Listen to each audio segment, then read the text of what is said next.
Okay, आज बेटा start कर रहे हैं पीएनसी, फाउंडेशन एंड कॉम्बिनेशन। सबसे पहले बेसिक प्रिंसिपल ऑफ काउंटिंग समझते हैं कि जब हम काउंटिंग करते हैं तो बेसिक उसके कुछ प्रिंसिपल है। प्रिंसिपल ऑफ काउंटिंग जिसे बोलते हैं कि लेट्स से ए से बी जाने के लेट्स से दो रास्ते हैं और मैं कहता हूं बी से सी जाने के तीन रास्ते। तो अगर मैं पूछूं how many ways are there from A to C, अगर आपको ए से सी तक पहुंचना है तो आपके पास कितने डिफरेंट रूट्स हैं, कोई बताएगा? 5। एक मिनट, इसमें भी चलो पोल कंडक्ट करा लेते हैं। पहला ऑप्शन 5, बी ऑप्शन है 8, तीसरा ऑप्शन है 3 और डी ऑप्शन है 6।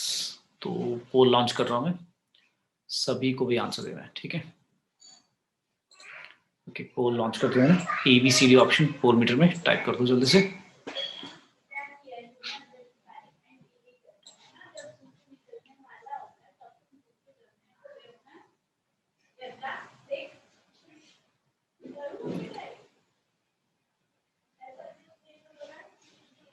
आंसर सबका आना चाहिए भाई, बहुत इजी क्वेश्चन पूछा मैंने।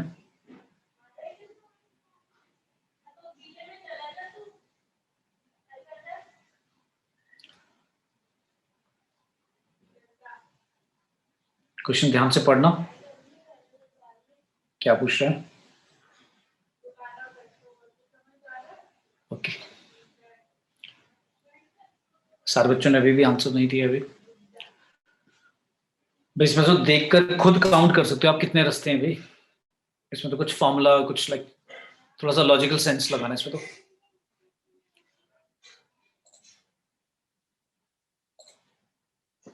अच्छा, जो मेजोरिटी बच्चे कह रहे हैं, जो समझदार बच्चे हैं, एक्स्ट्रा स्मार्ट, वो बच्चे कह रहे हैं भाई 5 रास्ते दिख रहे हैं उन्हें। चलो उनको मैं दिखाता हूँ, 5 रास्ते हैं, 6 हैं, देखना भाई। ये रहा पहला रास्ता, दिख गया? ए से सी पहुंच गए। अच्छा, ए से बी वाले के लिए यही वाला रास्ता लिया, इस रास्ते का नाम दे देते हैं भाई फर्स्ट रूट। इस फर्स्ट रूट को लेकर ए से बी से सी जाने के कितने रास्ते निकलाएंगे? 3 नहीं निकलाएंगे, है ना भाई? भाई ए से बी तो मैं पहुंच गया, ए से बी में पहुंच गया, पहले वाले रास्ते को चूज करके ए से बी पहुंच गया। अब बी से सी जाने के मेरे पास 3 रूट अलग अलग और है, तो ए से सी पहुंचने के ये 3 रास्ते हुए। अच्छा, फिर इसी तरह से अब ए से बी तो मैं ऐसे भी जा सकता था नीचे से, इस वाले रास्ते से। फिर बी से सी वही 3 रूट अलग, तो बेटा टोटल रास्ते कितने होंगे? 6 नहीं होंगे? आया भी समझ में? Yes sir. टोटल होंगे भाई 6 होंगे रास्ते। ऐसे कैसे गड़बड़ कर सकते हो भाई? तो ये प्रिंसिपल ऑफ काउंटिंग है। देखो क्या, अब ये तो मैंने सिर्फ ए से सी पहुंचने तक बोला। अब अगर मैं ऐसे दे दूं तुम्हें, ए से बी है 3 रास्ते, बी से सी है भाई 4 रास्ते, और सी से डी के भाई 1 2 3 4 5 6, सी से डी के 6 रास्ते।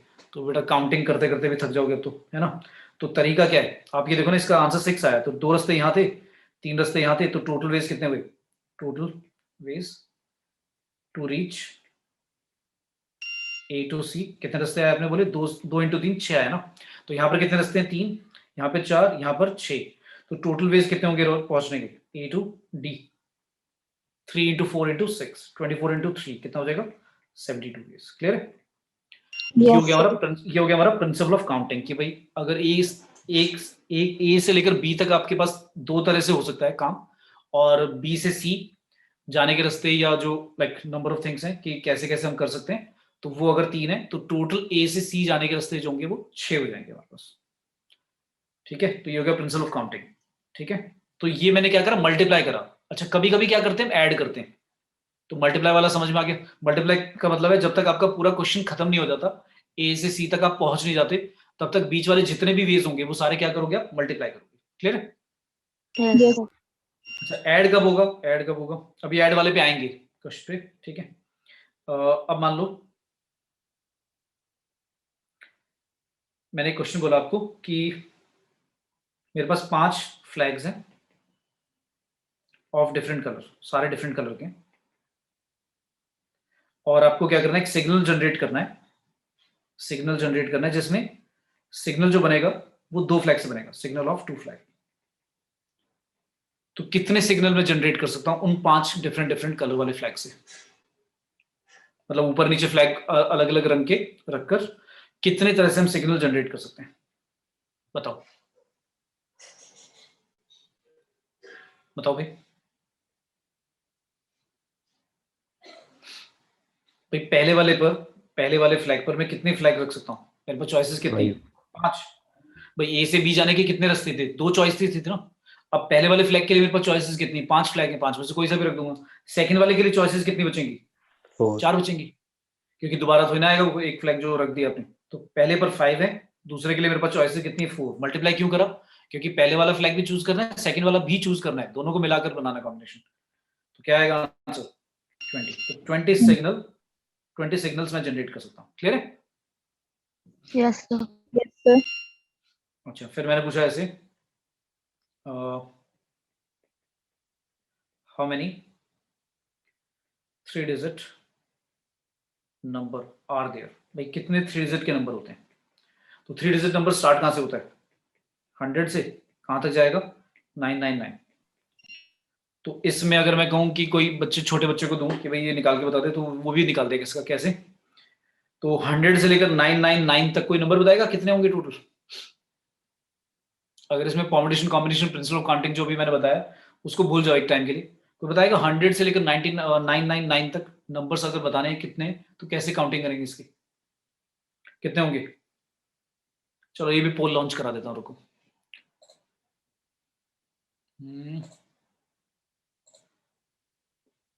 ऑप्शंस हैं 8999, बी ऑप्शन है 900, सी ऑप्शन है 901 और डी है नन ऑफ दीज।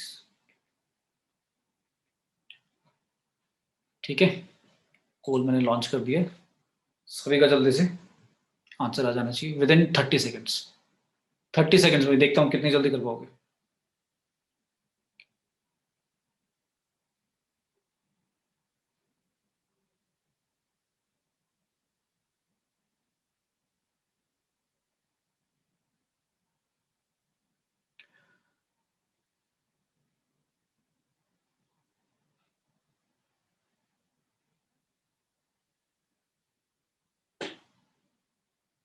जल्दी जल्दी भाई, सभी का आंसर आना चाहिए।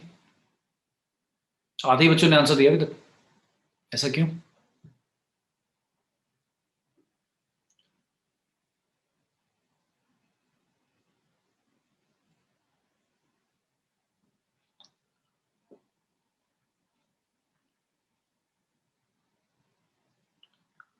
जल्दी से भाई, सभी का आंसर आ जाना चाहिए भाई।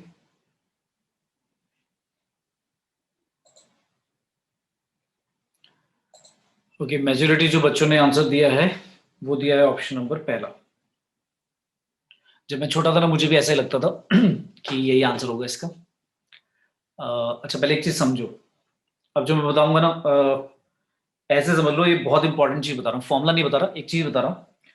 कभी भी किसी भी लाइक जैसे ऐसा क्वेश्चन आ गया, अब कोई बच्चा कहेगा सर इसका कोई हमने फॉर्मूला तो पढ़ा नहीं है, तो काउंटिंग करने थोड़ी ना बैठेंगे, तो कोई तरीका होगा फिर, यानी कि अब वो बच्चा कहेगा सर मुझे तो फॉर्मूला पता ही नहीं था कैसे करना है काउंटिंग, तो इसलिए वो कर नहीं पाया। पर जब भी ऐसे कोई क्वेश्चन आता है और आपको सिचुएशन पता नहीं है कि कैसे उसको क्वेश्चन को सॉल्व करना है, तो आप छोटा सा एक एग्जांपल ले लिया करो, बहुत छोटा सा एग्जांपल अपने लिए खुद क्रिएट कर दो, तो तुम खुद फॉर्मूला जनरेट कर लोगे। कुछ कॉमन सेंस लगाना है बस थोड़ा सा, है ना। जैसे मैंने कहा भाई 2 3 4 5, मैंने कहा ये कितने नंबर्स हैं, मैंने कहा 2 से लेकर 5 तक मुझे नंबर्स काउंट करने थे, 2 से लेकर 5 तक कितने नंबर हैं, तो मैंने काउंटिंग करी 1 2 3 4 निकले, कितने नंबर निकले, 4 नंबर निकले। और मैंने ये वाला लॉजिक लगाया 5 - 2 तब का आंसर आता है, आंसर क्या आता है, 3 आता है। तो मैंने ऑब्जर्व किया एक्चुअली में नंबर 4 है, लेकिन माइनस अगर मैं करता हूं तो मेरे नंबर कितने आते हैं, सिर्फ 3 आते हैं, मतलब एक ज्यादा आ रहा है। तो यार फॉर्मूला क्रिएट हो गया ना। ये फॉर्मूला क्या होगा, सबसे लास्ट वाले नंबर में से पहले वाला जो नंबर है वो माइनस करो और 1 ऐड कर दो, इतने नंबर्स होंगे। कितना होगा भाई इसका आंसर, 999 में से 100 माइनस करोगे +1, कितना आंसर आएगा, 900. 900. कुछ बच्चे समझदार थे, 4-5 बच्चे जिन्होंने आंसर दे दिया। अब ये जो मैंने बताया, अब ये क्वेश्चन चलो मैंने बता दिया, समझ में आ गया, लेकिन आपको ये बात समझ में आई कि काउंटिंग करते कैसे हैं? कि अगर 2 से लेकर 5 तक या 21 से 999 तक काउंट करने हैं, तो तरीका क्या है? माइनस करो और +1 कर दो। अच्छा, रटना नहीं है हर चीज। अब ये मैंने क्या बोला? ये बोला मैंने फ्रॉम मतलब 100 और 999 जो है उन दोनों को इंक्लूड करके ऐसे करते हैं, एग्जांपल लेके समझा। लेकिन अगर क्वेश्चन ऐसा होता, how many numbers are there from की जगह फ्रॉम हटा देता हूँ इस बारी, देयर बिटवीन, बी डब्ल्यू मतलब बिटवीन शॉर्ट में लिख दिया मैंने, बिटवीन 100 एंड 999। अब बिटवीन लगा दिया मैंने और ऑप्शन कह दिया 899। अच्छा चलो, अब ये क्वेश्चन चेंज कर देता हूँ थोड़ा सा, नहीं तो पहले वाला जैसे ही लगेगा। इस बार कर दिया 21 और कर देता हूँ 78। चलो, पहला ऑप्शन है 57, दूसरा ऑप्शन है 58, तीसरा ऑप्शन है 59, डी ऑप्शन है 60। वो लॉन्च कर रहा हूँ।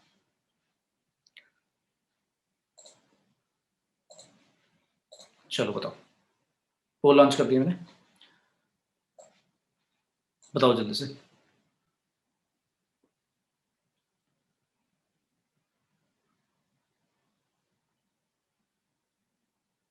अब इस बार बिटवीन बोला मैंने कि 21 और 78 के बीच में कितने नंबर्स हैं। फ्रॉम नहीं बोला, फ्रॉम का मतलब समझते हो ना, फ्रॉम में मतलब 21 और 78 इंक्लूड होते। अब मैं कह रहा हूं बीच में बताने, 21 और 78 के बीच में, मतलब 21 को नहीं काउंट करना, 22 से काउंट करना है, और 78 को काउंट ना करके 77 तक काउंट करना है। तो ऐसे बताना है मुझे कितने नंबर्स हैं।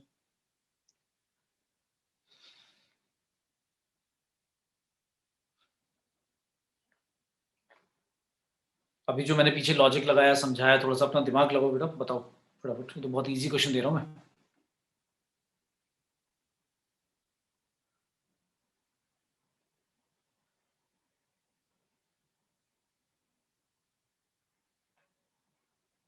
ओके, 1 मिनट हो गए। बहुत ही कम बच्चों ने आंसर दिया है, 50% भी बच्चों ने आंसर नहीं दिया है।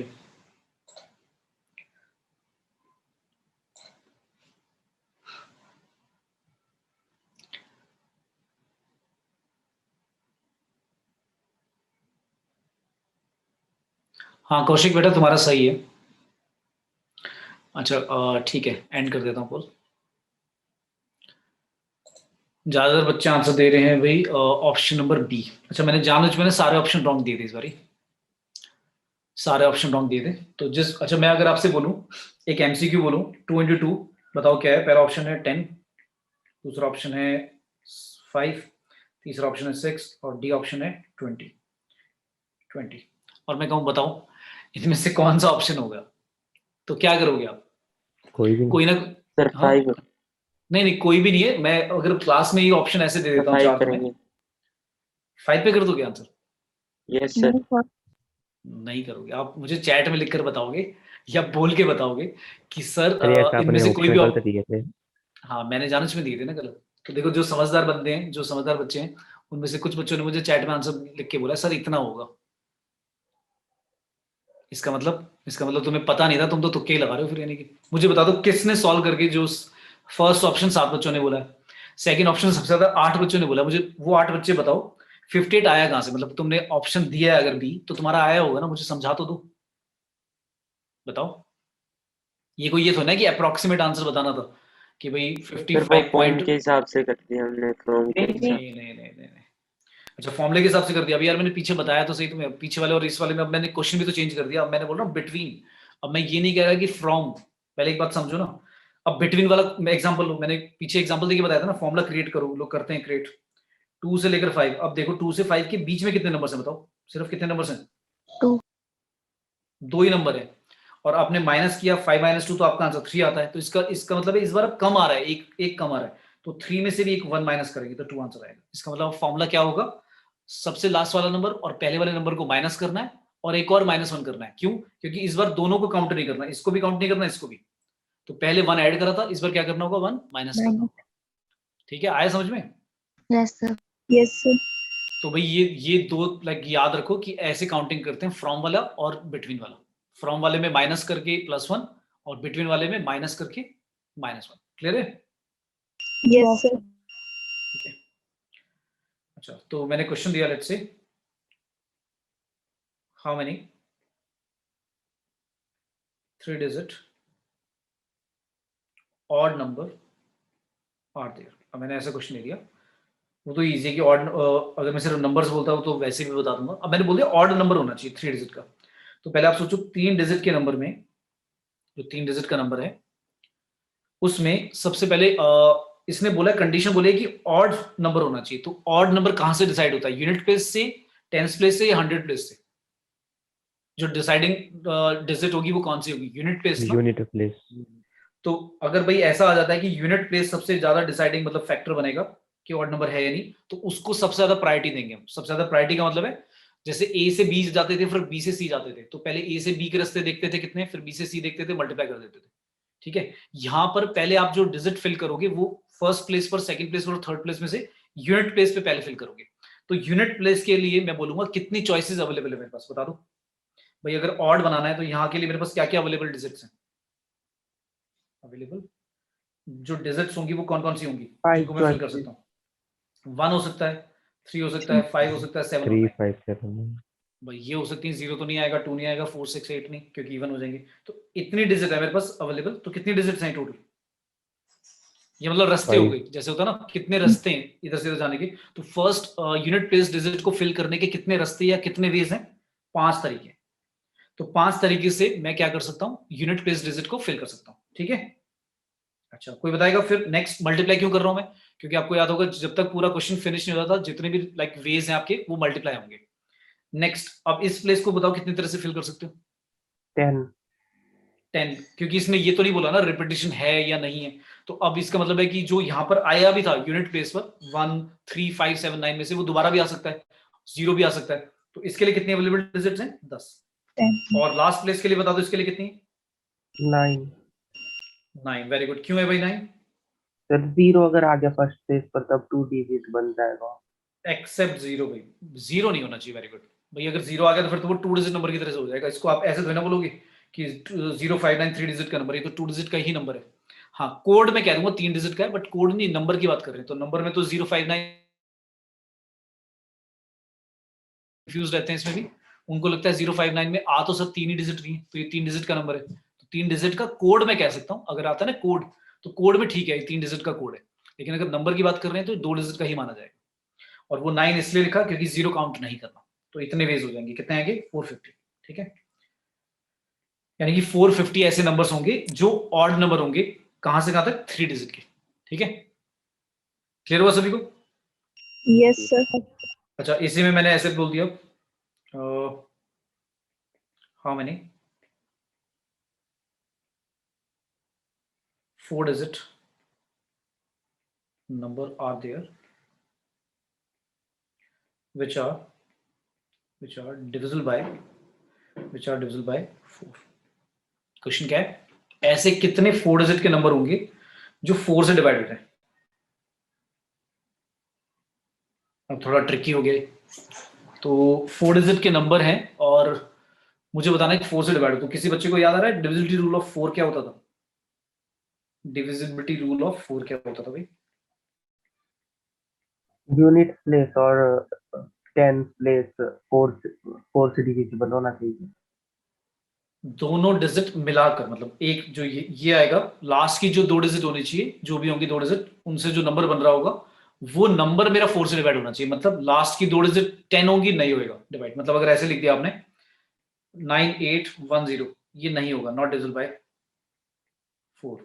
अगर आपने लिख दिया 9712, ये होगा डिविजिबल बाय 4। क्यों? क्योंकि 12 डिवाइड हो जाता है।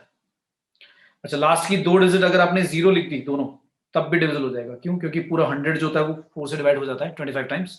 तो लास्ट की 2 डिजिट का मतलब है डिवाइड होगा। क्लियर है सभी को? बोलो भाई। Yes. Yes, sir. ठीक है, तो डिजिट रूल पता होने चाहिए तुम्हें। 2 का क्या होता है, बहुत ईजी है, मेरे को बताने की जरूरत नहीं। 3 का और 9 का सेम है। 3 का सम ऑफ ऑल डिजिट 3 से डिवाइड होना चाहिए, 9 के लिए भी सम ऑफ ऑल डिजिट 9 से डिवाइड होना चाहिए। 5 का सभी को पता होगा। 4 और 8 का कुछ सिमिलर है। 4 का होता है लास्ट की 2 डिजिट से जो नंबर बनेगा वो डिवाइड होना चाहिए 4 से, बाकी चाहे पीछे कुछ भी हो। 8 के लिए लास्ट की 3 डिजिट देखते हैं। ठीक है, और 7 का वैसे होता है डिजिटल रूल बट बड़ा लाइक लेंदी होता है तो उस पर नहीं देंगे क्वेश्चन, और वैसे खुद ही डिवाइड करके देख लो उसमें तो। और बाकी 11 का भी पता होगा सब सभी को। 11 का पता है सभी को क्या होता है? 11 का होता है कि अगर आपने ऑड प्लेसेस पे जो डिजिट है, मतलब फर्स्ट और थर्ड प्लेस पे जो डिजिट है उनका सम करो, जो इवन प्लेसेस हैं उनका सम करो, जो आंसर आता है उन दोनों को माइनस करो, माइनस करके अगर 0 या 11 आता है या 11 का मल्टीपल आता है तो 11 से डिवाइड होगा, नहीं तो नहीं होगा। अच्छा, अब तो इसने क्वेश्चन बोला था कि 4 डिजिट का नंबर बताओ जो 4 से डिवाइड हो जाए। सर 7 का अब कैसे 4 करेंगे? क्या बेटा? अगर हमने ऐसे 7 का मल्टीपल चेक करना है तो कैसे करेंगे? नहीं 7 का नहीं देंगे, 7 का डिजिट रूल ही बहुत बड़ा है तो लाइक उसमें बेस नहीं आएगी। ठीक है, तो ये याद होने चाहिए 2 से लेकर 11 तक। 7 को भूल जाओ। अच्छा 6 का बताओ कैसे करोगे? 2 6 का और भी 3 से होना सर चाहिए 2 divide। और 3। 2, हाँ 2 एंड 3 बोलो, और मतलब वो कंफ्यूजिंग लगता है। और कौन सा? एक तो होता है हिंदी वाला, और हिंदी में जब बोलते हैं और तो उसका मतलब होता है दोनों सेटिस्फाई होने चाहिए। इंग्लिश में उसको एंड बोलते हैं ना, क्लियर है? Yes sir. और इंग्लिश में जो और बोलते हैं वो हिंदी में और नहीं होता, या होता है। क्या होता है? या, कि या तो ये या ये, है ना? क्लियर है? Yes, sir. Yes sir. ठीक है, तो अगर मैं एंड बोल रहा हूं तो एंड का मतलब है दोनों कंडीशन सेटिस्फाई, मतलब 2 से भी डिवाइड हो जाना चाहिए और 3 से भी होना चाहिए, तभी मैं कहूंगा 6 से होगा, नहीं तो नहीं होगा। अच्छा, तो अब बताओ किसी 4 डिजिट का नंबर बनाना था और 4 से डिवाइड कराना है, तो पहले तो इस प्लेस को फिल कर दो। कितने वेज में फिल कर दे? 9 वेज से। भाई 0 को छोड़कर सब कुछ आ जाएगा यहाँ पे, कोई फर्क नहीं पड़ता। अच्छा नेक्स्ट प्लेस पर कितने? 10। अब ये दोनों थोड़ी सी ध्यान से फिल करनी है। तो ये लास्ट की जो 2 डिजिट हैं, अब इनको मैं किस तरह से फिल करूं कि 4 से डिवाइड हो जाए? बताओ कैसे लें?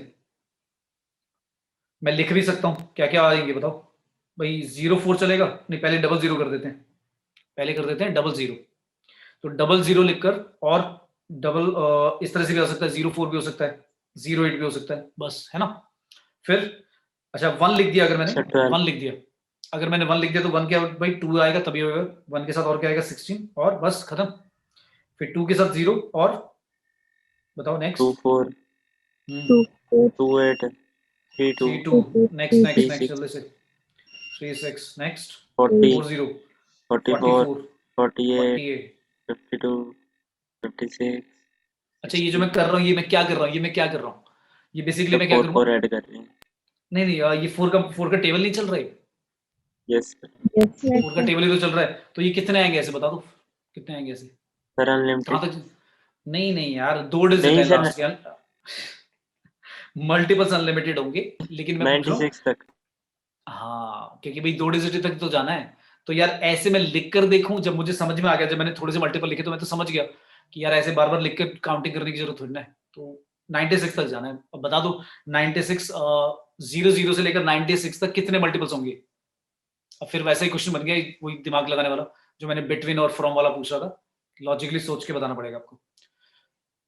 तो अगर हम टेबल लिखना स्टार्ट करते हैं, वैसे तो 4 से स्टार्ट करते हैं, 00 लिखते हैं, तो 4 से लेकर 96 तक बता दो कितने हो गए।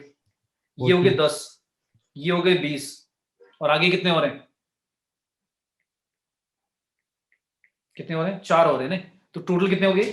26 हो गए, और 26 में ये वाला भी इंक्लूड करना है, तो कितने हो जाएंगे? 27। तो 9 इंटू 10 इंटू क्या लिख दूं? क्या लिख दूं? क्या 27 लिख दूं? बस 27। क्लियर है भाई? Yes, Yes, sir. ठीक है, सभी को आया समझ में? yes sir. ठीक है, तो ये मतलब 2 डिजिट का हमने कंबाइंड एक साथ लिख दिया कि कितने ऐसे नंबर्स होंगे जो 4 से लाइक डिवाइड हो जाएंगे, तो वो 96 तक जा रहे हैं 00 से लेकर, तो 27 होंगे। तो दोनों डिजिट्स के लिए मैंने अलग अलग डिजिट फिल नहीं करी जैसे हम पहले कर रहे थे। ठीक है, लॉजिकली क्लियर है सभी को क्या करा? Yes sir. ठीक है, फिर मैंने पूछा how many 4 digit number can be formed with digits दी हुई। इस बार स्पेसिफिकली बोल दिया भाई यही वाली डिजिट यूज करनी है और दूसरी नहीं, और फिर बोल दिया विच आर ग्रेटर देन 7000, और आगे ये भी बोल दिया इफ रिपीटेशन के बारे में बोल दिया of digit is not allowed. वो कह रहा है भाई जो रिपीटेशन है वो अलाउड नहीं है। तो ऐसे कितने 4 डिजिट के नंबर बनेंगे जो इन डिजिट से यूज करके बने और रिपीटेशन अलाउड भी नहीं है, 4 डिजिट का नंबर बनाना है। तो सबसे पहले वाले प्लेस में बता दो कितनी डिजिट आ सकती है। सबसे पहले प्लेस को मैं कितनी तरह से फिल कर सकता हूँ?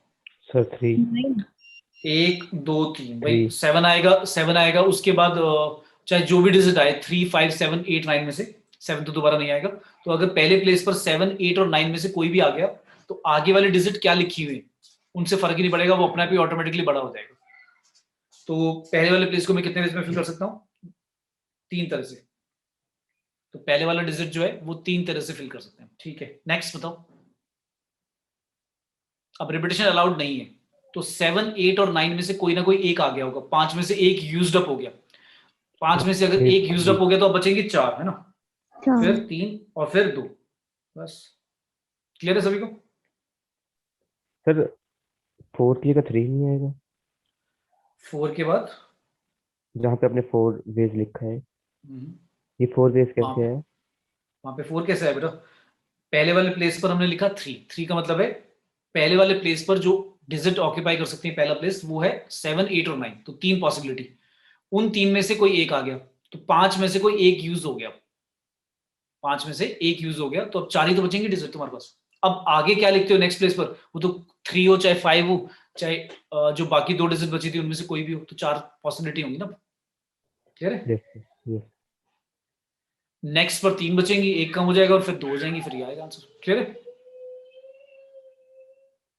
बोलो भाई सभी को क्लियर? यस। ठीक है। अच्छा, अब एक कॉन्सेप्ट आता है, पहले स्टार्ट करते हैं परमुटेशन।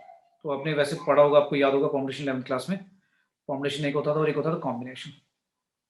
तो पहले एक बार दोनों में डिफरेंस कर लेते हैं। कोई बताएगा डिफरेंस अच्छी तरह से कि भाई परमुटेशन और कॉम्बिनेशन में डिफरेंस क्या है? मतलब क्या होता है परमुटेशन, क्या होता है कॉम्बिनेशन? बताओ बताओ। परमुटेशन होता है जिसमें सिलेक्ट करना होता है नंबर। सेलेक्ट करना होता है वो परमुटेशन होता है? नहीं नहीं, गड़बड़ बोल रहे हो। सिलेक्शन जो होते हैं या चूज जिसमें करना होता है तो कॉम्बिनेशन होता है। चलो मैं एक एग्जांपल देके बताता हूँ। देखो, अगर मैं लिखता हूँ ABC और ऐसे लिखता हूँ BCA, अगर ये दो अलग अलग बातें हैं, मतलब मैं कह रहा हूँ कि 3 बंदे हैं ABC, वो एक बेंच पे बैठते हैं, तो एक बार ऐसे बैठ गए बेंच पर और एक बार ऐसे बैठ गए। अगर ये 2 बातें मैं देखूं तो ये तो अलग बातें होंगी ना। जब वो फोटो खिंचाएंगे या बैठेंगे तो ये बात अलग मानी जाएगी ना कि ABC ऐसे बैठे और BC ऐसे बैठे, ये बात अलग है ना। तो ये जो अरेंजमेंट है, अरेंजमेंट्स जो होती हैं वो ये 2 बातें अलग मानी जाएंगी। तो अरेंजमेंट में ये अलग काउंट होगा, ये अलग काउंट होगा, तो इसको बोलते हैं परमुटेशन। तो अरेंजमेंट मैटर अगर करती है, मतलब आगे पीछे मैटर करता है, तो उसको बोलेंगे परमुटेशन। और कॉम्बिनेशन में क्या होगा? कॉम्बिनेशन में ये अरेंजमेंट मैटर नहीं करती, बस ये मैटर करता है ABC है या नहीं। तो अगर मैं जैसे टीम सेलेक्ट करता हूं तो टीम 16 प्लेयर में से मुझे 11 प्लेयर की एक टीम बनानी है, तो उसमें ये फर्क नहीं पड़ेगा कि भाई मैं लाइक कोहली को ले रहा हूं और सहवाग या दूसरा कौन है तुम्हारा रोहित शर्मा, तो उसमें ये मैटर नहीं करेगा कि आगे कौन है पीछे कौन है, वो टीम में होने चाहिए। लेकिन अब मुझे उनका बैटिंग ऑर्डर डिसाइड करना है, तो जो बैटिंग का ऑर्डर है वो परमुटेशन होगा। समझ में आ रहा है? क्लियर है? यस। तो बैटिंग के ऑर्डर में फर्क पड़ेगा कि आगे ऊपर कौन खेल रहा है, नीचे सेकंड डाउन कौन खेलेगा, है ना, थर्ड नंबर पे कौन खेल रहा है, फोर्थ पे कौन खेल रहा है। कॉम्बिनेशन में ये फर्क नहीं पड़ेगा। कॉम्बिनेशन का मतलब है कि आपको 16 में से 11 प्लेयर की क्या करनी थी, टीम बनानी थी। उस टीम में वो बंदे जो हम 11 चुन रहे हैं वो होने चाहिए। अब वो जैसे मैं कहता हूँ 5 में से, मैं एक एग्जाम्पल ही दे देता हूँ, A, B, C और D। मैं कहता हूँ इन 4 में से मुझे 3 को लेकर एक टीम बनानी है। तो 3 को लेकर मैं टीम कैसे कैसे बना सकता हूँ? टीम एक बना सकता हूँ ABC की, दूसरी टीम बना सकता हूँ B, C और D को लेकर, तीसरी टीम बना सकता हूँ A, C और D को लेकर। और बनेगी क्या? बताओ भाई। CD और बनेगा कुछ क्या? CDA, ADC, ADC, वो तो ये वाली टीम आ गई। और कोई बनेगा क्या? ABD, ये रहेगा ABD, है ना। अब आप मुझे बता दो इन 4 टीम के अलावा कुछ और टीम बन सकती है क्या? बता दो। टीम बोल रहा हूं मैं, टीम में मतलब ये मत बोलना कि सर DBA, ABD जो चौथी टीम है वो तो एक ही बात होगी ना, वो अलग बात होगी ना। बताओ बताओ जल्दी से, क्या कुछ और टीम बन सकती है क्या? या बस यही छोड़ दें, बस इतनी बनेगी, इतनी बनेगी ना? Yes, sir. Yes, sir. तो भाई 4 ही टीम बनी। ये जो टीम हमने बनाई 4, ये कॉम्बिनेशन है। मैं कह रहा हूं कि 4 में से 3 प्लेयर को सेलेक्ट करने के कितने वेज हैं, उसी को कॉम्बिनेशन बोलते हैं। तो 4 में से 3 को सेलेक्ट करना था, तो 3 को सेलेक्ट करने के यानी कि टीम जो बनेगी वो 3 की कितनी बनेगी, 4 बनेगी। ये हमारा कॉम्बिनेशन है। अब मैं कहता हूं ए बी सी 3 ही बंदे हैं और उनको बिठाना है। कितने अलग अलग तरह से बिठा सकता हूं? तो कोई बताएगा कितने तरह से बिठा सकते हैं? एक तो ए बी सी ऐसे बिठा सकते हैं, ए सी बी लिख सकता हूँ, बी ए सी ऐसे बिठा सकता हूँ, B C A B, C B. कितने तरह से हो गए? 6. तो टोटल अरेंजमेंट कितनी इनकी? 6 अरेंजमेंट है। ये क्या है? मेरा परमुटेशन है। समझ में आया? परमुटेशन मतलब number of ways in which arrangement matter. Combination हो गया सिलेक्शन, सिलेक्शन ऑफ 3। ये क्या हो गया मेरा? कॉम्बिनेशन। क्लियर है भाई सबको? Yes, sir. तो combination basically number of veg है जिनमें हम सेलेक्ट चूज करते हैं, ऑर्डर मैटर नहीं करता। और परमुटेशन है नंबर ऑफ अरेंजमेंट जिसमें ऑर्डर मैटर करेगा, ए बी सी बी सी वो अलग बात मानी जाएगी, इसको हम परमुटेशन बोलते हैं। तो दोनों के लिए अलग अलग फॉर्मूले थे। अच्छा, लॉजिकली सभी को बताओ जल्दी से, परमुटेशन कॉम्बिनेशन क्लियर है? Basic difference Yes. Yes, sir. किसी को कंफ्यूजन है तो पूछ लो, कुछ क्रॉस क्वेश्चन करना है पूछ भी लिया करो। अगर कुछ लाइक डाउट है कि सर कुछ एग्जांपल देके या कुछ भी, अगर माइंड में डाउट रहता है, क्योंकि ना आगे फिर तभी कनेक्ट कर पाओगे, समझ में आएगा। क्लियर है सभी को? Yes, sir. अच्छा, एनपीआर एक फॉर्मूला होता है, एनपीआर एक होता है एनसीआर। एनपीआर का मतलब क्या है? एनपीआर का मतलब है number of arrangement of R different things out of N different things. अगर एन डिफरेंट थिंग में से, थिंग मतलब वो पर्सन भी हो सकते हैं, लाइक नॉन लिविंग थिंग भी हो सकती है, तो कितने वेज में हम आर चीजों को अरेंज कर सकते हैं out of N different things, इसको बोलते हैं परमुटेशन। मतलब एग्जांपल अभी देके बताऊंगा। और इसका मतलब हो गया number of ways of selecting are different things out of n different things। भाई अगर n different thing में से r different things को सेलेक्ट करना है जिसमें अरेंजमेंट मैटर नहीं करेगा, उसमें बस ये होगा कि वो टीम में होने चाहिए, तो वो कितने होंगे वेज, उसको बोलेंगे कॉम्बिनेशन। एनसीआर से रिप्रेजेंट करते हैं इसको, एनपीआर से रिप्रेजेंट करते हैं। शॉर्ट में कभी कभी ऐसे भी लिख देते हैं, एक ही बात है, पी लिखकर एन कॉमा आर, और इसको लिख देते हैं सी लिखकर एन कॉमा आर, ये एक ही बात है। मतलब अगर पहली वाली बात लिखी हो ऐसे या ऐसे लिखा हो, ये एक ही, दोनों सेम कन्वे कर रही मीनिंग। अच्छा, मैंने कहा कि एन थिंग में से आर थिंग्स को सेलेक्ट अगर अरेंज करना है, मतलब बिठाना है या उनका लाइक अरेंजमेंट मैटर करता है, तो उसको बोलेंगे परमुटेशन। तो मैंने कहा कि 4 लिए मैंने, ए बी सी और डी। इन 4 में से मैं कहता हूं 3 चीजों को लेकर अरेंज करना है, 3 चीजों को लेकर क्या करना है, अरेंज करना है। तो देखो क्या क्या होगा।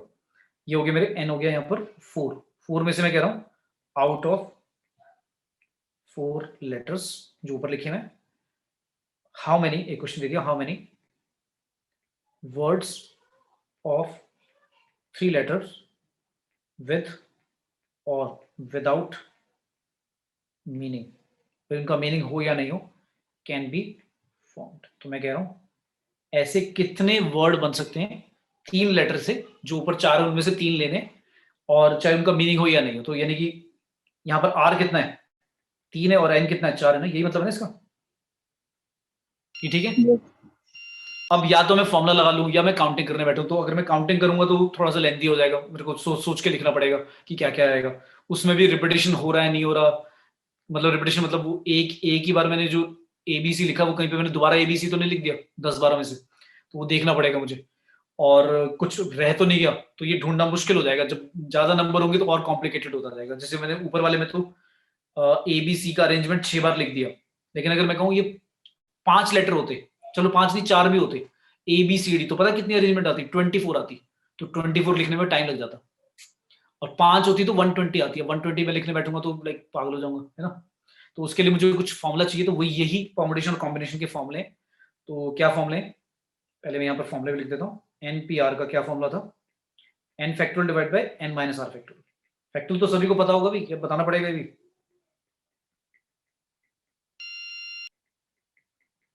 बताओ बताओ। सर पता है। फैक्टोरियल पता है सभी को? 0 फैक्टोरियल क्या होता है? 1 1 फैक्टोरियल भी 1 होता है, 2 फैक्टोरियल 2 होगा, 3 factorial 6, 4 factorial 24, 5 factorial 120, 6 factorial 720, 7 factorial 5040, ठीक है 14। हाँ ये होगा। तो कम से कम ना 7 फैक्टोरियल तक तो याद ही रख लो, ताकि पेपर में जब कैलकुलेशन करोगे तो भाई जल्दी से तुम्हें पता हो 6 फैक्टोरियल का मतलब 720 है, कहीं लिखने बैठो 6 into 5 into 4 into 3 into 2 into 1। अच्छा फैक्टोरियल को ऐसे भी लिख देते हैं, जैसे मैंने लिखा x फैक्टोरियल, ऐसे भी लिख देते हैं, ऐसे भी लिख देते हैं, ठीक है एल सा बनाकर उसके ऊपर इस तरह से लिख देते हैं x, तो ये दोनों सेम बात कन्वे कर रहे हैं, फैक्टोरियल x, ठीक है। हाँ तो मैंने बोला 4 में से अगर 3 लेटर लेकर विद और विदाउट मीनिंग वाले वर्ड्स बनाओ तो कितने बनेंगे? तो r मुझे पता है 3 है, n 4, तो बस ये लिख दोगे आप 4p3, 4p3 मतलब 4 फैक्टोरियल, नीचे 4 - 3 का फैक्टोरियल कितना आएगा? 1 फैक्टोरियल, 1 फैक्टोरियल तो 1 होता है और 4 फैक्टोरियल 24 होता है, तो कितने वेज होंगे? तो टोटल मिलाकर 24 परमुटेशन बनेगी, ABCD में से 3 लेटर लेकर वर्ड कितने बनेंगे, ठीक है। तो अगर ABCD 4 लेटर में से कोई 3 लेटर लेकर वर्ड बनाना है विदाउट मीनिंग के, तो 24 बन जाएंगे। क्लियर है सभी को? और अगर सेलेक्ट करना होता if a team of 3 players is formed out of A, B, C, D, ये 4 पर्सन थे, then how many teams can be generated? How many teams can be formed? तो इस बार टीम बनाने में ये फर्क थोड़ा पड़ेगा कि A पहले आ रहा है B बाद में आ रहा है, कैसे?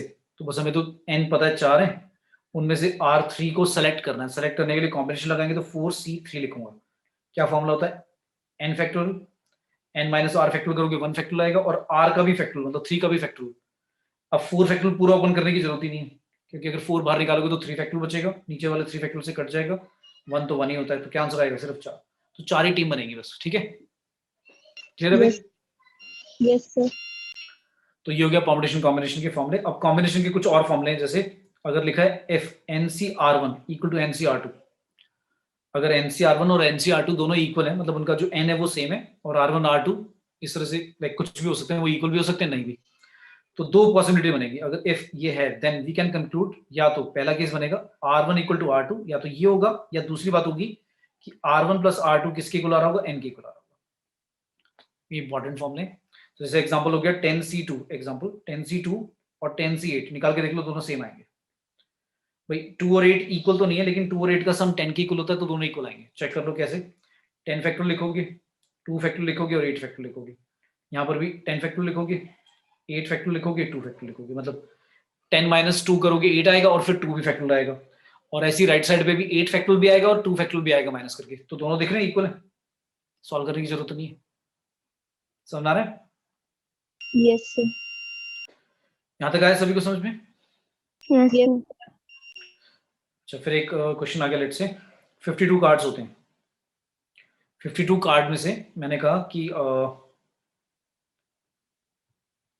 Selection of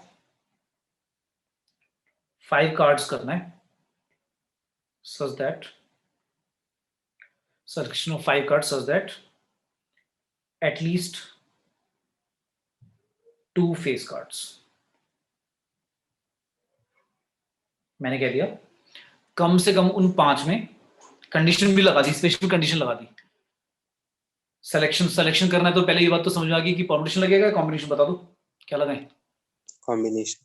Combination. कॉम्बिनेशन लगेगी, ठीक है, क्योंकि ऑर्डर मैटर नहीं करता। और 5 में से जो 5 सेलेक्ट करने हैं उनमें से कंडीशन ये भी है कि कम से कम 2 फेस कार्ड तो होने ही चाहिए। तो फिर क्या लिखेंगे? अब आता है जो मैं एडिशन वाला प्रिंसिपल बता रहा था, मैंने प्रिंसिपल ऑफ काउंटिंग में मल्टीप्लिकेशन तो समझा दिया था, अब एडिशन वाला प्रिंसिपल आता है। क्या? Addition principle. ये क्या कहता है भाई? अब इसमें केस बनाने पड़ेंगे तुम्हें। केस क्या बनाने पड़ेंगे? पहला केस होगा कि एग्जैक्टली 2 ही फेस कार्ड है उन 5 में से, 2 फेस कार्ड। ऐसा भी हो सकता है कि 3 फेस कार्ड है 5 में से, ऐसा भी हो सकता है 4 फेस कार्ड है, ऐसा भी हो सकता है कि 5 के 5 ही फेस कार्ड आ गए। 5 आ सकते हैं क्या? टोटल फेस कार्ड कितने होते हैं बताओ? टोटल फेस कार्ड्स ये कितने होते The हैं? 4. कर दिल के जत्ते चाल भारी हो गेले जी यहाँ। टोटल फेस कार्ड्स भी 4 नहीं होते। फेस कार्ड कौन से होते हैं? पहले बात देखो 52 जो कार्ड्स होते हैं उसमें से Ace. पहले तो 4 सूट्स होते हैं। कौन से? स्पेड, क्लब, हार्ट और डायमंड। ये दोनों होते हैं तुम्हारे रेड 26। ये 13 होते हैं, ये भी 13 होते हैं, ये भी 13, ये भी 13। ये दोनों होते हैं ब्लैक, ब्लैक भी 26 होते हैं। अब ऐसे होते हैं कार्ड, पहले वाले को 1 नहीं बोलते, एस बोलते हैं। 1 2 मतलब 1 की जगह एस, 2 3 4 5 6 7 8 9 10 तक, 10 तक। फिर उसके बाद आता है जैक, क्वीन और किंग। ये 3 होते हैं तुम्हारे फेस कार्ड। अब एक सूट के अंदर 3 होते हैं, तो टोटल फेस कार्ड कितने होंगे वे? 4 सूट्स है ना, 4 सूट है तो भाई 12 होंगे ना। तो पहले अगर मैं कह रहा हूं कि 2 फेस कार्ड, तो इसका मतलब ये हुआ कि जब हम सिलेक्शन करेंगे तो कैसे करेंगे? सबसे पहले उन 12 में से 2 चूज कर लिए, क्योंकि फेस कार्ड 2 होने ही चाहिए ना। तो उन 12 में से कोई भी 2 आ जाए, ठीक है चलेगा। अच्छा, लेकिन अभी पूरा सिलेक्शन नहीं हुआ, तो पूरा सिलेक्शन नहीं हुआ तो मल्टीप्लाई करूं या प्लस करूं बताओ? सब मल्टीप्लाई। मल्टीप्लाई, क्योंकि पूरा सिलेक्शन अभी तक आया नहीं है 5 का।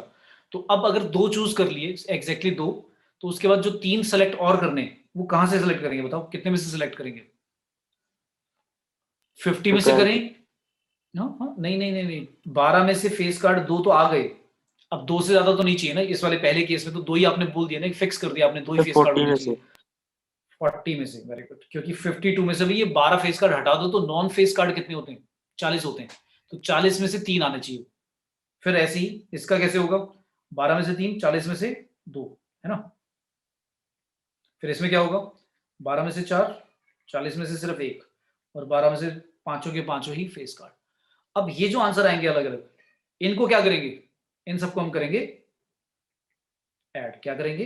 ऐड। प्रिंसिपल ऑफ काउंटिंग में ये हो गया एडिशन वाला प्रिंसिपल। मतलब अगर आपका पूरा का पूरा एक सिलेक्शन आ गया 5 का, लेकिन उसके बाद केसेस बन रहे हैं कि ऐसा भी केस हो सकता है, ऐसा भी हो सकता है, तो ये वाले जो केसेस होंगे इनको क्या करेंगे? आंसर्स को ऐड करेंगे। क्या करेंगे? ऐड करेंगे। क्लियर है भाई? Yes sir. ठीक है, तो ये हमारा पूरा आंसर आएगा जो इसको ऐड करके सारा सारा। ठीक है, सभी को क्लियर हो गया बेटा? Yes sir. नेक्स्ट आता है मैंने ऐसे बोल दिया,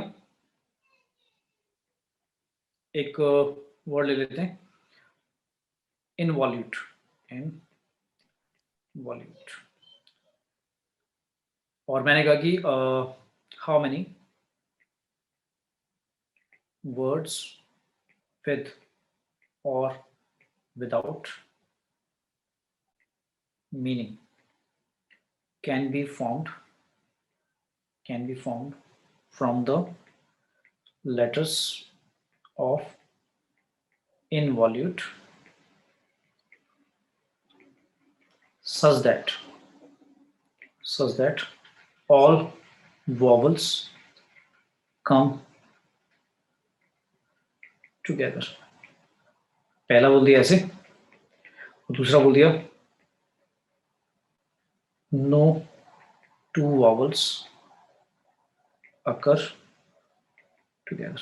मैंने कह दिया कि एक साथ नहीं आने चाहिए। तो सबसे पहले इनवॉल्यूट में वॉवल्स हैं कितने बताओ?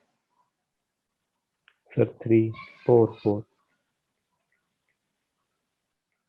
आई है, ओ है, यू है, ई है, 4 वॉवल्स। और 1 2 3 4, 4 ही कॉन्सोनेंट है। NVLT कॉन्सोनेंट्स, 4 ही कॉन्सोनेंट है। ठीक है, और इसने ये तो नहीं बोला कि 3 लेकर बनाना है, 4 लेकर बनाना है। इसने तो कहा है बस इसके लेटर्स यूज कर रहे हैं, तो यानी कि सारे के सारे यूज कर रहे होंगे बाय डिफॉल्ट, मतलब सारे एट सेम टाइम सारे यूज कर रहे हैं। तो इसने पहले कहा कि कितने ऐसे वर्ड्स होंगे जिनमें सारे वॉवल्स एक साथ आएंगे। तो जब भी ऐसा क्वेश्चन आता है ना कि कुछ चीजों को, स्पेसिफिक थिंग्स को एक साथ रख के बोल दिया कि कितनी अरेंजमेंट होंगी, तो उनको पहले एक मान ही लो, उनको सिंगल ही मान लो पहले। मतलब उनको ग्लू से मतलब टाई करके कह दिया मैंने वो एक ही है। तो मैंने मान लिया let IOUE as a single letter, मैंने उसको सिंगल लेटर मान लिया। तो नाउ कितने लेटर्स हो जाएंगे अब टोटल? अगर मैं इनको एक लेटर मार रहा हूँ सिंगल, 5 तो अब लेटर कितने हो गए? 5 हो गए, 4 ये कॉन्सोनेंट और एक ये, तो now 5 letters can be arrange करना है ना, तो अरेंज कितने वेज में अरेंज कर सकते हैं? कितने वेज में अरेंज कर सकते हैं? 5p 5 वेज अरेंज करना है ना, तो अरेंजमेंट में परमुटेशन लगेगा। 5p 5 का मतलब होता है फैक्टोरियल 5। क्यों? क्योंकि नीचे जब डिवाइड करोगे तो 5 - 5 0 फैक्टोरियल आएगा, और 0 फैक्टोरियल क्या होता है? 1 होता है, तो ऊपर 5 फैक्टोरियल ही बचेगा, तो सीधा डायरेक्टली 5 फैक्टोरियल भी लिख सकते हो। इतने वेज में अरेंज होंगे। तो क्या यही आंसर होगा मेरा, या कुछ और भी करना है? भी बताओ भाई, कुछ और भी होगा बस, या इतना ही, यही आंसर है इसका?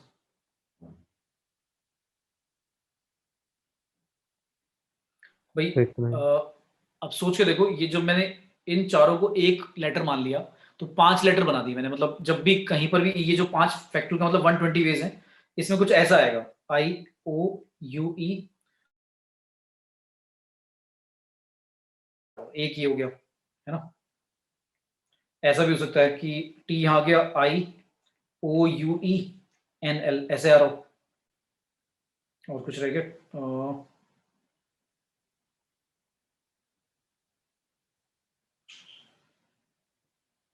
मैंने सारे ले लिए एक साथ।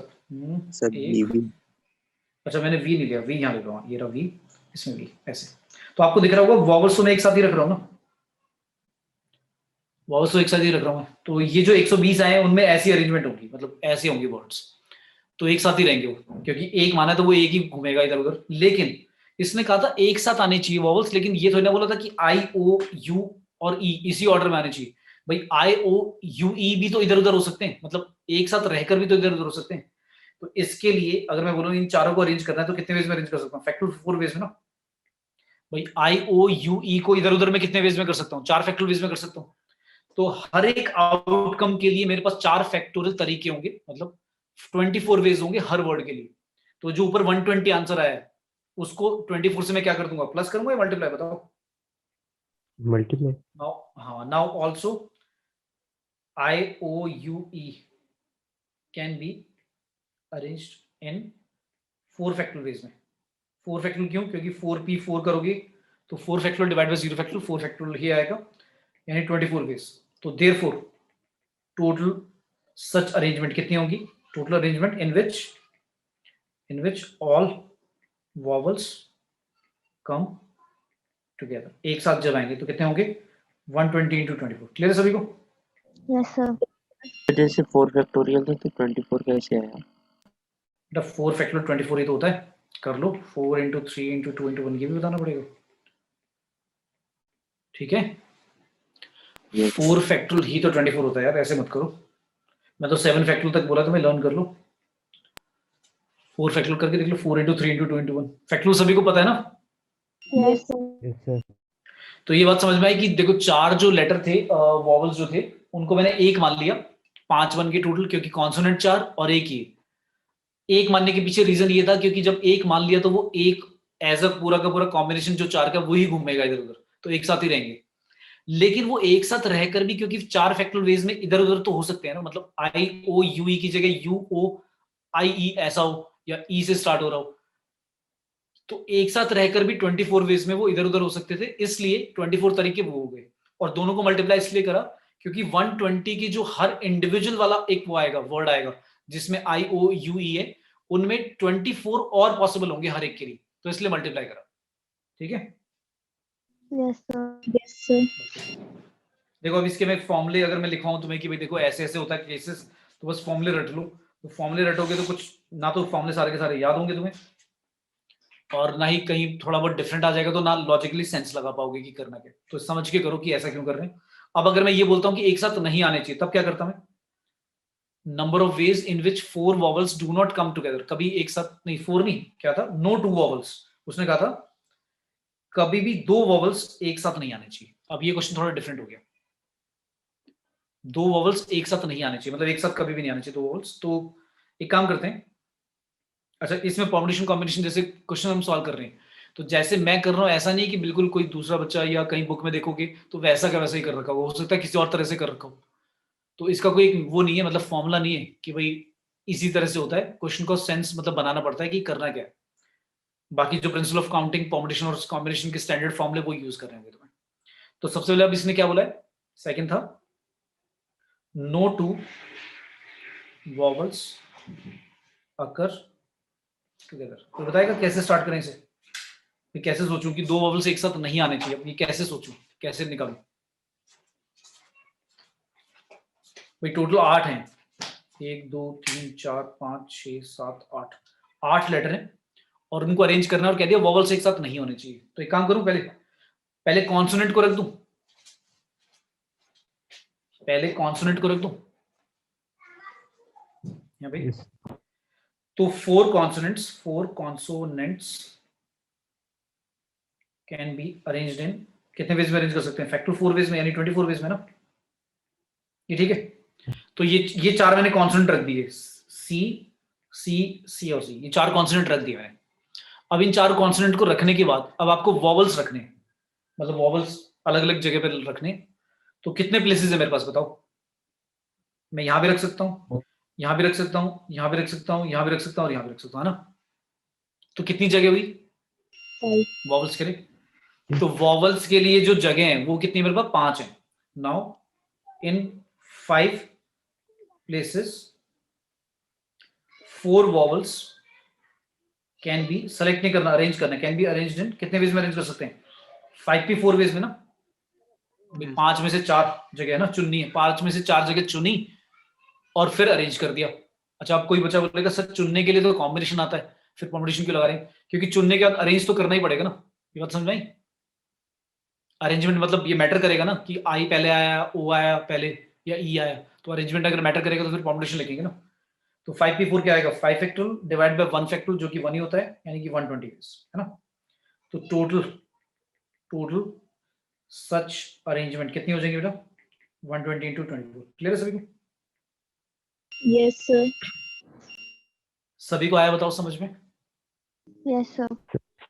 ठीक है ओके।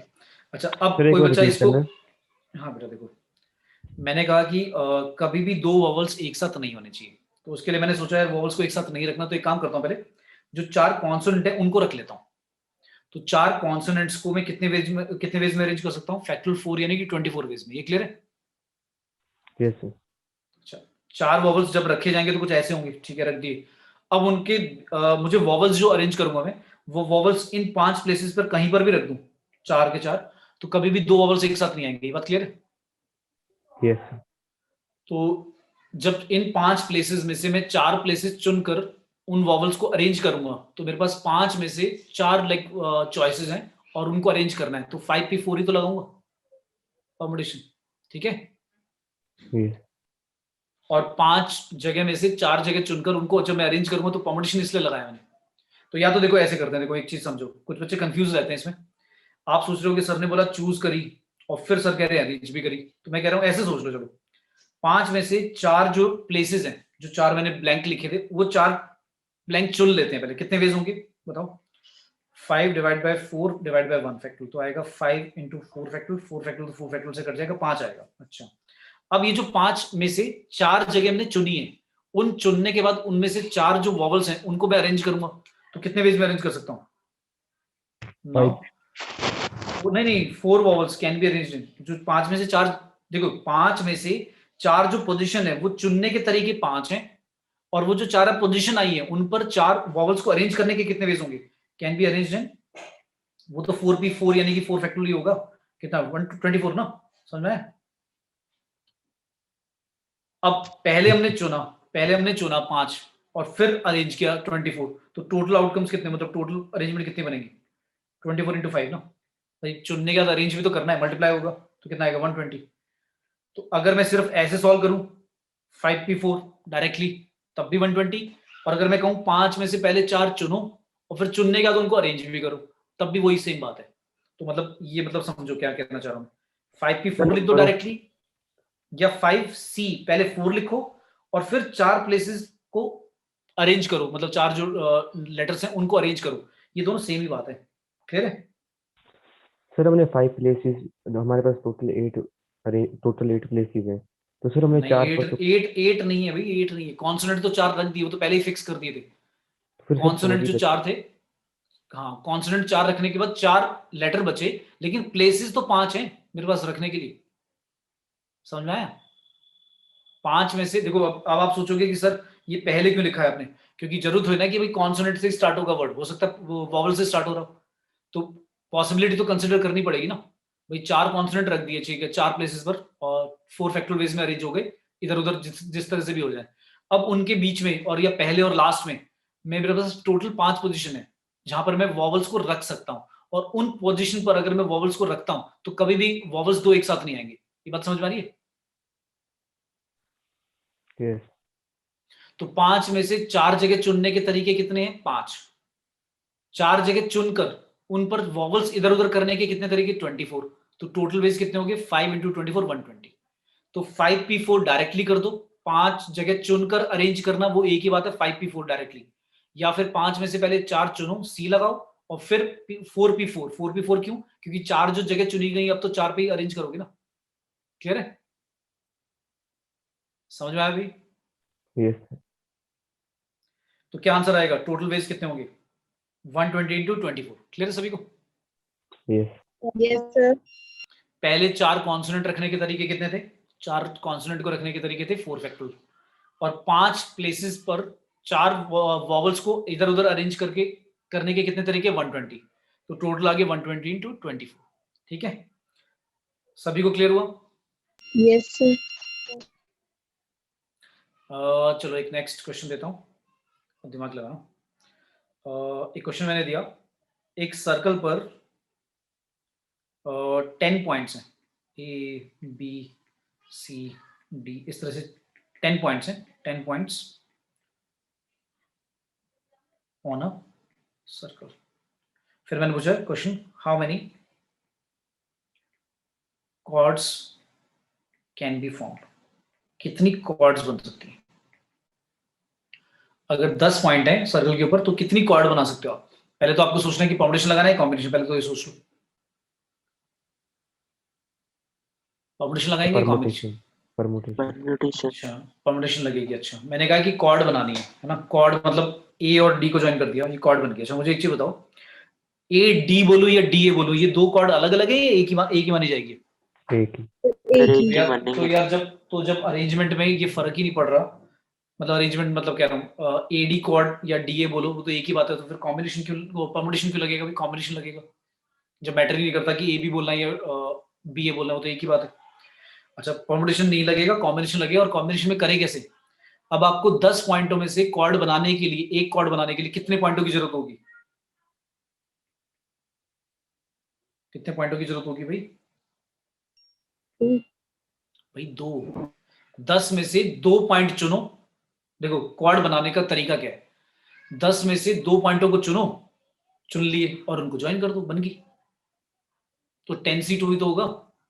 आया समझ में? Yes, sir. ठीक है, मतलब इतना इजी था, लेकिन एकदम जब समझ में नहीं आता तो सोच नहीं पाते हम कि करना क्या है। तो लॉजिकली सेंस, मैंने कहा ना ये चैप्टर ऐसा है कि आपको बस समझ में आना चाहिए। फॉर्मूले तो लाइक थोड़े से ही हैं, कॉन्सेप्ट भी थोड़े ही हैं, इसमें कुछ बहुत ज्यादा नहीं है, लेकिन आपको क्वेश्चन समझ में आना चाहिए कि परमुटेशन लगानी है कॉम्बिनेशन, क्वेश्चन क्या बोला है, कैसे क्या लॉजिक लगाना है इसमें। तो आपको ऐसे सुनना है, मतलब इस क्वेश्चन को ऐसे मत सोचो कि कॉर्ड कितनी बनेगी, तो पागल हो जाओगे, समझ ही नहीं आएगा कि कैसे बनानी है कॉर्ड, कहाँ से क्या ज्वाइन करें। आप ऐसे सोचो हो क्या रहा है भाई, कॉर्ड बनानी है, कॉर्ड बनाने के लिए कितने पॉइंट्स की जरूरत पड़ेगी? 2 एट ए टाइम, 2 ही की तो जरूरत पड़ेगी। सर्कल पे कोई भी 2 पॉइंट लो, बन जाती है उनसे कॉर्ड। तो 2 पॉइंटों को क्या करना है? चुनना है, अरेंज नहीं करना। अब आप ये अपने आप से पूछो कि 2 पॉइंट जो मैं चुनूंगा उनको अरेंज करना है या चुनना है सर? तो आप सोचो कि ए से बी जोड़ा, बी से ए जोड़ा, वो तो एक ही बात मानी जाएगी। तो फिर ये तो चुनना हुआ, क्योंकि जब ए बी और बी मैटर नहीं करता तो फिर ये कॉम्बिनेशन होगा, सिलेक्शन हुआ। तो 10 में से 2 का सिलेक्शन, और सिलेक्शन होते ही कॉर्ड तो बनी जाएगी फिर। ठीक है, आया सभी को समझ में?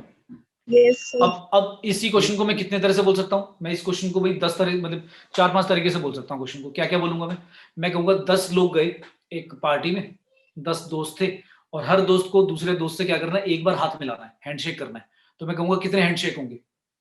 तो मैं कहूंगा 10c2। क्यों? क्योंकि हैंडशेक करने के लिए 2 पर्सनों के बीच में, 2 पर्सनों के बीच में होगा एक बार हैंडशेक। तो 2 पर्सन को चूज करना है और उनका हैंडशेक करा दूंगा। तो 10 में से 2 पर्सन को चुना और उनका हैंडशेक करा दिया, तो 10c2 हैंडशेक हो जाएंगे।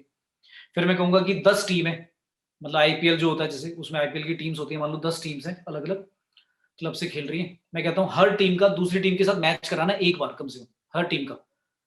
तो कितने मैचेस होंगे? अब तुम काउंटिंग करने बैठोगे पर निकाल ही नहीं पाओगे, समझ नहीं आएगा किसका कैसे कराना है। तो यही क्वेश्चन है 10C2। तो मैं क्वेश्चन को बार बार अलग अलग बोल रहा हूँ, लेकिन आंसर सबका यही है 10C2, कि कितने मैचेस कराने, कितने हैंडशेक कराने, कितने सर्कल से पॉइंट से लेकर कॉर्ड बनानी है। समझ में आ रहा है सभी को? Yes, sir. ठीक है। अब इसको मैंने कर दिया भाई थोड़ा सा ट्रिकी बना देता हूँ। क्या करता हूँ, अब कहता हूँ कि एक 10 साइडेड पॉलीगन है, 10 साइडेड पॉलीगन। तो मैंने कहा कि how many diagonals can be formed। आपको बताना है 10 साइडेड पॉलीगन अगर है तो उससे कितने डायगोनल बनेंगे। कोई बच्चा सोचेगा सर डायगोनल बना के देख लेंगे इस क्वेश्चन को। तो पहली बात तो तुम्हें 10 साइडेड का एक पॉलीगन बनाना पड़ेगा, और पॉलीगन के तुम डायगोनल काउंट कर नहीं पाओगे, इतने सारे बनेंगे। मतलब अगर तुम सोच रहे हो कि मैं बनाकर कर लूं, कर नहीं पाओगे, बहुत सारे बन जाएंगे, घूम जाएगा माइंड। तो ऐसे नहीं करना। तो इसका लॉजिक लगाना है वही परम्यूटेशन कॉम्बिनेशन का। तो आप सोचो पहले क्या करोगे। अब 10 साइडेड पॉलीगन में 10 पॉइंट्स होंगे, सिंपल सी बात है, वर्टिसेस है ना। ये बात क्लियर है सभी को? Yes, sir. 10 साइडेड पॉलीगन में भाई 10 वर्टिसेस होंगे, ठीक है। डायगोनल बनाने हैं। अच्छा, डायगोनल से पहले हम ये सोचते हैं अगर मैं दो पॉइंटों को जोड़ता हूं तो कितने लाइन सेगमेंट बन सकते हैं, पहले ये निकाल लेता हूं। 10 वर्टिसेस से नंबर ऑफ लाइन सेगमेंट कितने पॉसिबल है। तो मैं कहूंगा भाई लाइन सेगमेंट तो 10C2 ही बनेंगे, क्योंकि दो पॉइंटों को चुनूंगा और लाइन सेगमेंट बना दूंगा। पर इन लाइन सेगमेंट में तो यार डायगोनल और साइड दोनों आ गई ना। ये बात समझ में? जो आपने 10C2 लिखा है, आपने 10 वर्टिसेस में से जो 10 वर्टिसेस होंगे उनमें से मैं कह रहा हूं कितने लाइन सेगमेंट बनेंगे, तो वो 10C2 होंगे, क्योंकि दो पॉइंट चुनोगे आप, लाइन सेगमेंट बना दोगे, उनको जोड़ दोगे, ए बी फिर बी सी सी डी ऐसे। अब लेकिन मैंने बोला कि जो लाइन सेगमेंट बनेंगे उसमें कुछ साइड्स भी तो होंगी, और कुछ क्या होंगे, डायगोनल्स होंगे। तो साइड तो भाई 10 बोलते ही मतलब सोचने की भी जरूरत नहीं है कि अगर 10 वर्टिसेस वाला एक पॉलीगन है तो 10 साइडेड स्टार्टिंग में बोला था, तो साइड्स कितनी होंगी, 10 है ना। तो डायगोनल कितने बचेंगे, डायगोनल निकाल लेते हैं। नंबर ऑफ डायगोनल्स कितने होंगे भाई, 10C2 माइनस 10, यही होंगे ना, ठीक है। तो एक फॉर्मूला जनरेट हो गया नंबर ऑफ डायगोनल्स के लिए। मतलब फिर वही जो बोल रहा हूँ, मैं डायरेक्ट फॉर्मूला नहीं बता रहा, नहीं तो फॉर्मूला बताऊंगा तो लॉजिकली सेंस नहीं बना पाओगे। सेम क्वेश्चन आएगा तो पता लग जाएगा तुम्हें डायगोनल का सर ने एक फॉर्मूला बोला था। मैं क्वेश्चन को ट्विस्ट करके वो जो अभी टीम वाला बोल रहा था या कुछ ऐसे बोल रहा था, कुछ डिफरेंट क्वेश्चन दे दूंगा तो फिर समझ ही नहीं आएगा करना क्या। तो लॉजिकली पहले पता होना चाहिए कि हो क्या रहा है। तो number of diagonals of N sided polygon के लिए फॉर्मूला हो गया, एन साइडेड पॉलीगन के लिए क्या, NC2 number of line segment, उसमें से साइड यानी n होंगी साइड, वो माइनस कर दो, तो इतने नंबर ऑफ डायगोनल्स होंगे किसी भी पॉलीगन के। क्लियर है? इस क्वेश्चन को ऐसे दे देंगे, तुम्हें कह देंगे भाई कि एक n साइडेड पॉलीगन में ना नंबर ऑफ डायगोनल्स इतने, ऐसे बोल देगा कि डायगोनल्स दिए हुए, तो NC2 माइनस n करके इक्वल टू 44 या जो भी दिया हुआ नंबर ऑफ डायगोनल्स उसके इक्वल रख दोगे। और फिर तुम्हारा सॉल्व करोगे जब, तो एक क्वाड्रेटिक इक्वेशन बनेगी। उस क्वाड्रेटिक इक्वेशन से मिडल स्प्लिटिंग या जो भी हिट एंड ट्रायल मेथड से सॉल्व करके n की दो वैल्यूज आएंगी। उन n की वैल्यू में से अगर कोई नेगेटिव आती है या फ्रैक्शन में आती है तो इग्नोर कर देना, और जो प्रॉपर एक होल नंबर होगा, होल क्या नेचुरल नंबर ही आएगा, जीरो तो नहीं होगा, होल नंबर ही आएगा, और सॉरी नेचुरल नंबर आएगा, वही हमारा आंसर होगा। क्लियर है? आया समझ में? Yes sir. ठीक है। तो होमवर्क के लिए यही अभी रिवाइज करोगे, मैं नोट्स अपलोड कर रहा हूँ फोल्डर में। तो अभी जो परम्यूटेशन कॉम्बिनेशन के जो बेसिक्स अभी लाइक हमने प्रिंसिपल करे हैं, प्रिंसिपल ऑफ काउंटिंग कैसे काउंट करते हैं, तो ये क्वेश्चंस लाइक रिवाइज करना कि अभी मैंने क्या करा है। ठीक है, नेक्स्ट क्लास में आगे यही कंटिन्यू करेंगे। तो ठीक है, Yes, sir. Yes sir. चलो thank you all. Thank you sir. Thank you, sir. Thank you, sir.